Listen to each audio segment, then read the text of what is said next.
Hey there, welcome to Real Marketing, where we look at real-world marketing tactics, measurement, and tips that will help you get more from your marketing programs. I'm Roy Bielewicz from ApothecaMarketing.com, and with me today is Kat Flores, Marketing Manager here at Apotheca. And we'll be talking about Google reviews, how to deal with awful reviews, and how to generate more positive reviews. Kat, thanks for joining. Hey, how's it going? It's going well. So I know that you deal with reviews on a daily basis. We do have quite a few multifamily clients who tend to get just awful reviews. Give me some insight into what some of the bad reviews you're getting. Like, what is the percentage of just awful Google reviews you get? Yeah, I would say, unfortunately, the majority are negative reviews. A lot of the times when people have a really negative experience or just aren't happy with the outcome, they just go straight to Google, Yelp, Facebook to, complain and vent about their problems. And a lot of the times these reviews can be prevented if, on-site staff just took one extra step and saying, we're sorry we couldn't figure something out, or if there's any other questions, concerns you have, please let us know right now. And a lot of the times it's just people really wanting to vent and get it off their chest, which that can be also done in person or with a phone call, anything like that. And then, they won't ever have to go online. Right. Like some of the things they're complaining about sometimes is the cost of an apartment, or that they didn't get approved, or, that type of thing, right? Yeah, absolutely. So, with the costs and approval, sometimes that's just out of our hands. It's out of the property's control. So in cases like that, we just have to be clear about what the process is, what the requirements are. And, if there is some misunderstanding from the property side, we'll definitely own up to that and say, it was on our bad, our misunderstanding. But, of course, there are reviews where it's maintenance issues or just bad communication issues. And again, we try to fix that and resolve any issues as soon as we can, from the property side. What are some of the most outrageous reviews you've seen so far? Oh, man. I think... Wasn't there one with a shooting? Yes. There's, yeah.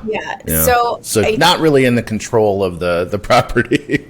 Yeah, I do feel the ones that are crime related or anything like that are, obviously it's sad, there's crime in the area, but it's just unfortunate that the property is in that area, and they expect the property managers to prevent crime from happening, prevent, cars from being broken into, or prevent shootings to happen in the vicinity of the area. And it's like, well, there's only so much, we as the staff on property on site can do. We can take preventative measures like hiring security, tracking, who comes in and out. So like, a gate, all of those things, putting in security cameras to just monitor the best they can. But ultimately that's something that's out of their control. But to answer your question, one of the most outrageous ones is, someone complaining recently about rats in the apartment, and sent a video.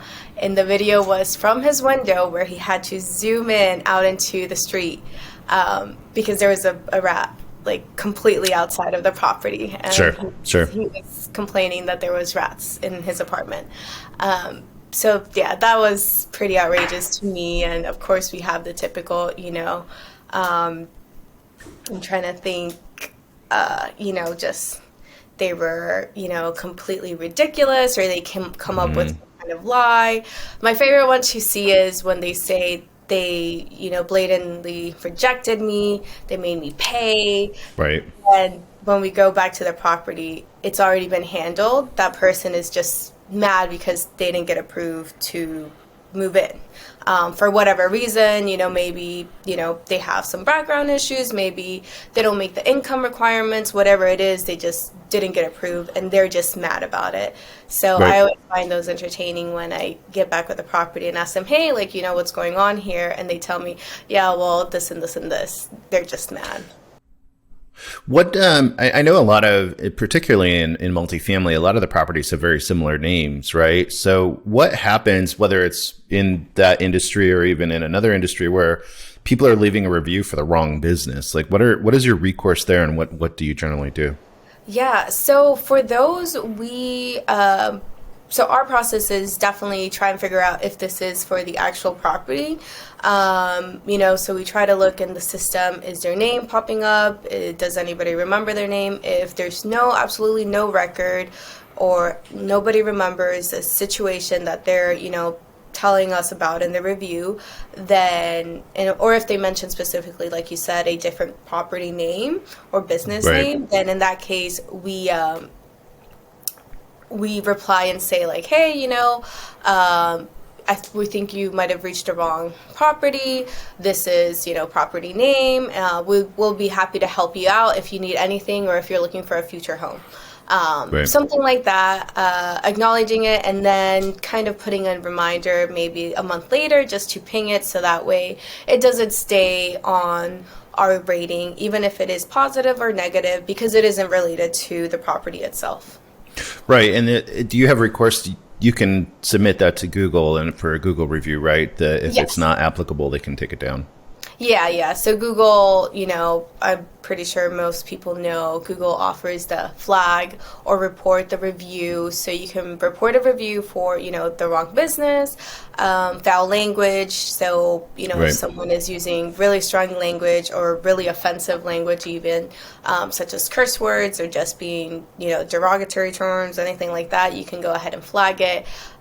There's also if maybe you have an upset employee that just decided to leave a bad review, you can also do that as a conflict of interest because obviously, Right. if they were let go or something happened, there's bad blood there. So Google does give you that option and a few other options as well. So, it's definitely good to always keep that in mind, especially with the really bad reviews that, might not be 100% truthful. And you touched on it a little bit, and you talked about responding to those negative reviews. I think it's your approach really to respond to all reviews, right? But particularly for the negative ones, what's your process for that? So for the negative ones, reading the reviews, understanding number one, what is the main issue?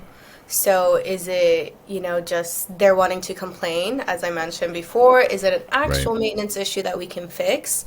Is it an issue with communication or, just figuring out what the main issue is? And then the next step is getting that background information from the on-site team. They've probably dealt with it personally, whether it's in person, on the phone, via email, they know what's going on. So reaching out to them, telling them, hey, we have this upset customer or upset prospect, resident, what's going on, what happened. And if they tell me, yes, this and this happened, then I'll take it back, look at the review, and draft up the reply based on whatever they say. So, for example, if it's a really bad maintenance review saying something like, my AC has been broken for the past 3 weeks, I submitted a work order, no one's come out, no one's emailed, I'm dying of heat. That's clearly, obviously, something that I know. You've got to let them know, hey guys, can we get this resolved, fixed, whatever it is that you need to do, get it done completely as soon as you can. And then we let the reviewer know, hey, thanks for bringing this to our attention. We'll get a team out to you today. So then that way they know, okay, it's getting resolved. So that one's done. If it's just about communication issues, maybe someone hasn't been able to contact the property, the phone calls aren't getting answered, the emails aren't getting answered, they just can't get through, then for that one we'll let the property site staff know, like, hey, is your phone working? Right. Is how stable is your internet connection, your phone connection? Because obviously there's so many things going on site that I personally don't know, but they know. So we want to make sure to get Right. the entire picture. So if there is something like that going on, we definitely go ahead and say it in the review reply, like, hey, we apologize about this. We've been having phone issues, but feel free to contact us via email at, and we either provide the property manager email or just the property email address. So then that way there's another way to email or contact the property. Right. And those responses show that you're, not just ignoring the problems and that you're actively engaged, with trying to make things better. So even if you are getting those negative reviews, they can see that the company and the community is involved. Yeah, absolutely. And I think that's one of the main things that helps everyone with negative reviews is just replying and making, an upset reviewer feel seen, feel heard, and feel like their issue is being taken seriously, no matter how small it is, even if, like I mentioned earlier, even if they just want to vent, that helps everybody, just like letting it all out. So I do think that's like one of the biggest things a property or any business can do is just reply to all the reviews, whether it's positive, neutral, or negative. Right.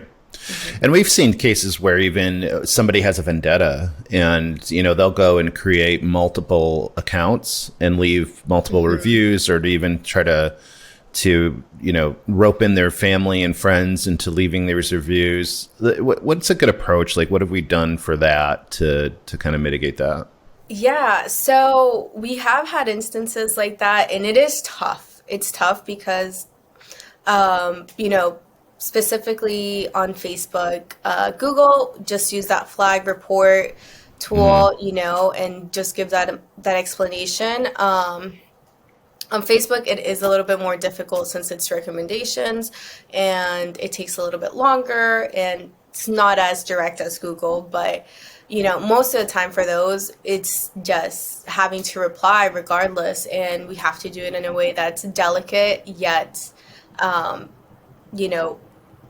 assertive but not rude. Right. So, for example, if there's a resident who, let's say, got evicted, they're very upset about that. But let's say they've had months of back payments, pre-pandemic. For example, months of not paying, they've, have let the apartment go, and they're just upset because they got evicted, right? So gets their family, their friends to just do all of these negative reviews. So in that case, the review would just be standard saying, it's, we apologize for the experience you had, but unfortunately, we do have to take certain measures in certain situations. It's our understanding that our on-site staff has handled and spoken with you about this, but if you would like more clarification or have any other questions, we'll be happy to further, assist you. Something around those lines, just so that, again, it's not just replying to that specific reviewer, but it's also showing everybody else, that, okay, we're doing the best that we can. And with that reply, it's assertive enough to say, there's not much else we can do, but obviously we don't want to air out dirty laundry. We're not going to say, you got evicted for not paying, months of rent. We're not going to do that. Deadbeat. We're not going to say, you don't have a job, so you can't pay, so you can't live here. No. But however, we do want to show that there is two sides to the story. And as a business, as a property, we've done everything that we can. Right. So let's talk a little bit about positive reviews and how we can get them. I know that you can encourage people that might have positive feelings to leave a review, but you can't explicitly ask for a positive review, correct? Yes, you cannot. That is against just Google guidelines, I believe, and I'm not sure Facebook, but it's just frowned upon. Our little loophole, you could say, to that is just ask for reviews when you see someone happy, when if they've had a positive interaction and they're leaving with a smile on their face, just bring it up. Be like, hey, if you had a good time, if you had a good tour, please feel free to, rate us on Google or, share your experience with us on Google. Right. Yeah. And proactively do that, in email signatures and even follow-up emails and that type of thing, correct? Yes, there's a lot of ways that you can hint at it, and with your email signature as well. If, even if someone, a prospect, for example, didn't decide to make your property their future home, but if they still had a really good interaction with the managers, with the staff, with the touring, everything, then you can still ask for a review because they had a good experience. And via email, be like, well, best of luck in your new home. We were happy to help you. If, feel free to just, leave us a review on Google, and then just put in that Google link review right there. And I think that even if you ask for positive reviews, it also goes against FCC guidelines, and you can actually be fined for that. I know this is probably a topic for its own conversation, but there's that idea of review gatekeeping where, you're actively only seeking out the positive reviews and kind of ignoring people that might leave a positive one or a negative one, rather. That if that isn't an actual process, that you can get in trouble for that. Yeah, and that's why one of the things is not asking directly for a positive review, just right. Asking for a review. It might be specifically anyone can ask for a review, really, but in the case of, if someone is upset or someone isn't happy, leaving with a smile, the goal would be to just try to figure and resolve out that issue, at that moment. So right. Then that way it can turn into a positive experience, because if someone is leaving without all the information that they wanted, and, maybe the staff is really busy, a solution to that would be, hey, sorry, we don't have a lot of people on site today, but, please give me a call in an hour or two, and I'll be happy to continue talking about, any questions, right. concerns you might have, set up a tour for you. And then instead of, that prospect leaving a little empty-handed, they feel like, okay, well, they're busy right now. I get it. They're giving that second option to for another chance. Right. For sure.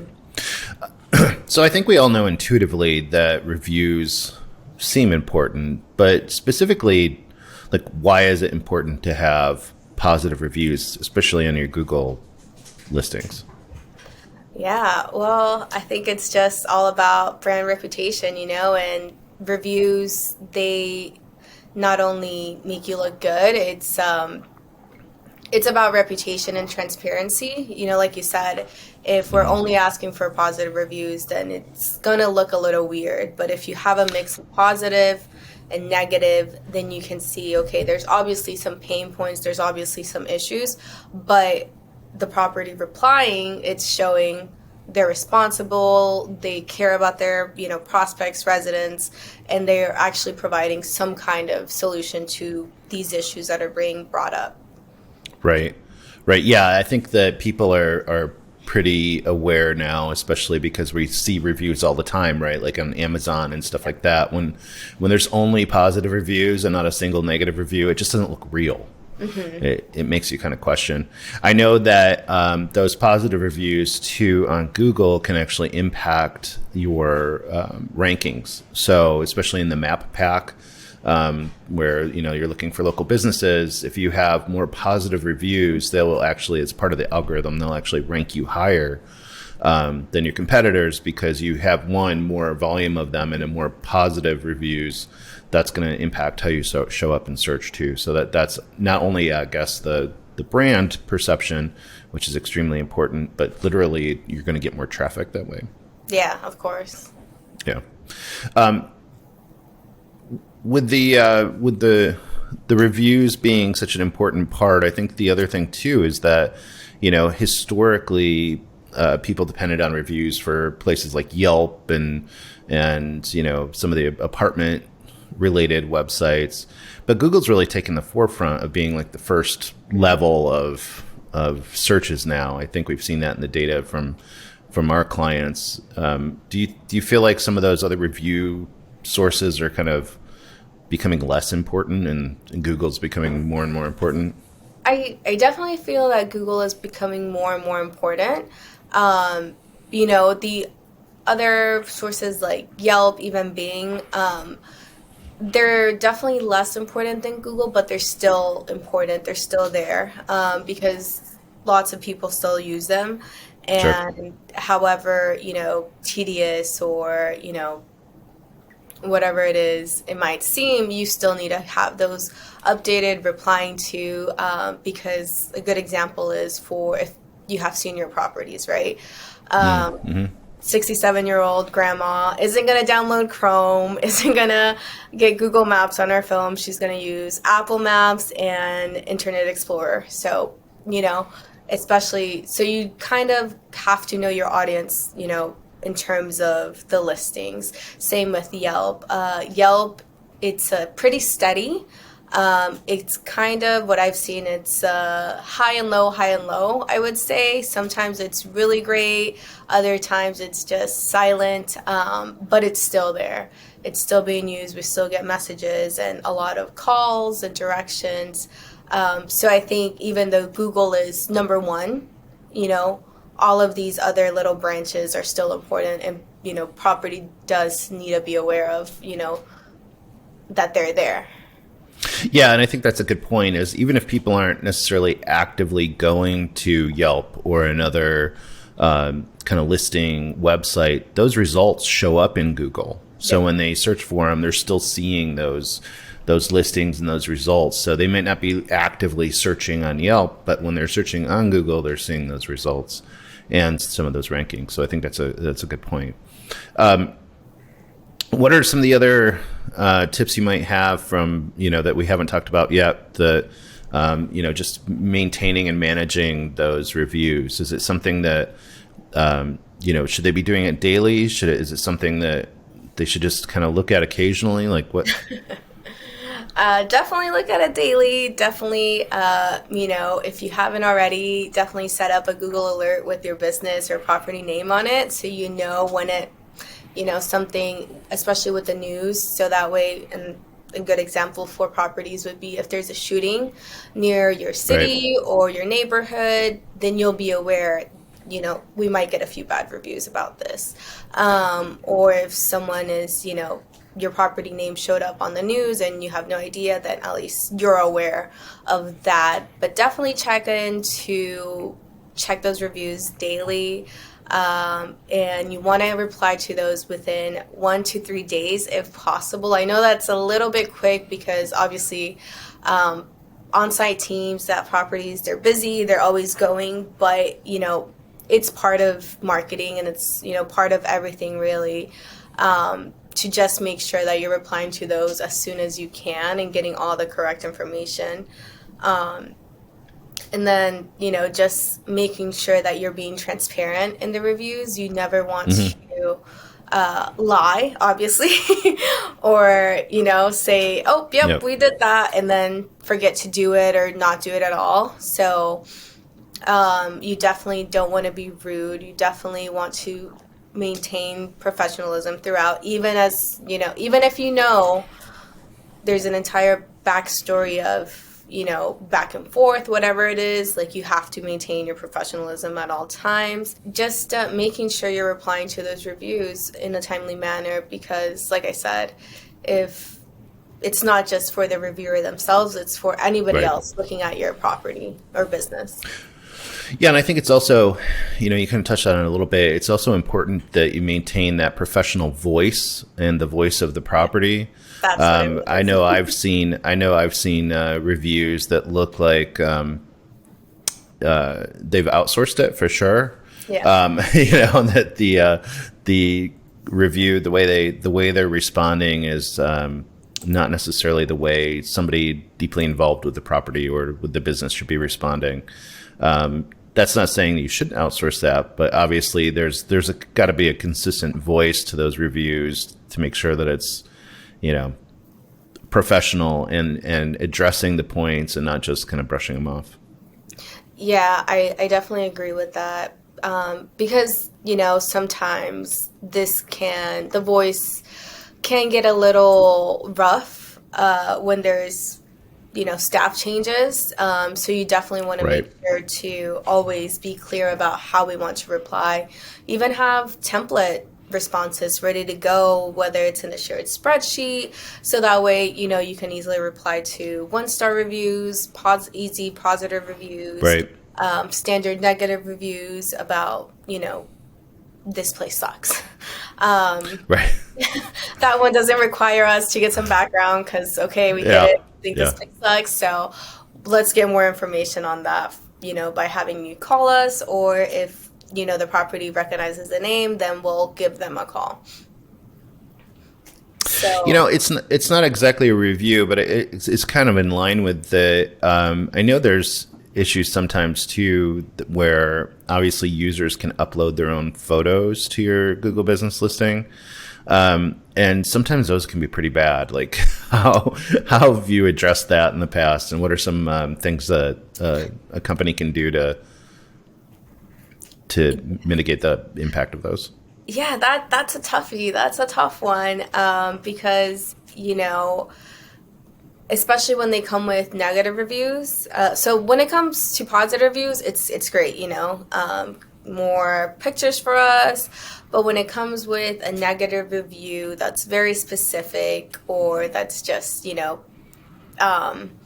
hard for us to see, then it gets a little bit more complicated. So an example for this, mold and garbage and rats and that kind of stuff. Yeah, an example for this is a review that I actually saw come through not that long ago about the dumpsters being overflowing, lots of garbage bags. There are concerns for rats, cockroaches, raccoons, all of that. Very reasonable, very understanding. Sure. It can happen. So in that case, we just replied with, thank you so much for bringing this to our attention. We weren't aware of this issue, but we'll get it handled ASAP. So that same day, we sent out the maintenance team to just fix it up, put all the bags from the floor into the dumpster, close it, and then just making sure that, there was new signage around the trash area. Please discard, please put all bags into the dumpster, please don't leave bags on the floor. Again, there's only so much we can do, and that's what we told them that we did. We're going to try to do more preventative measures, we're going to try to do this, and if you have any suggestions or other questions, please feel free to reach out. For sure. Yeah.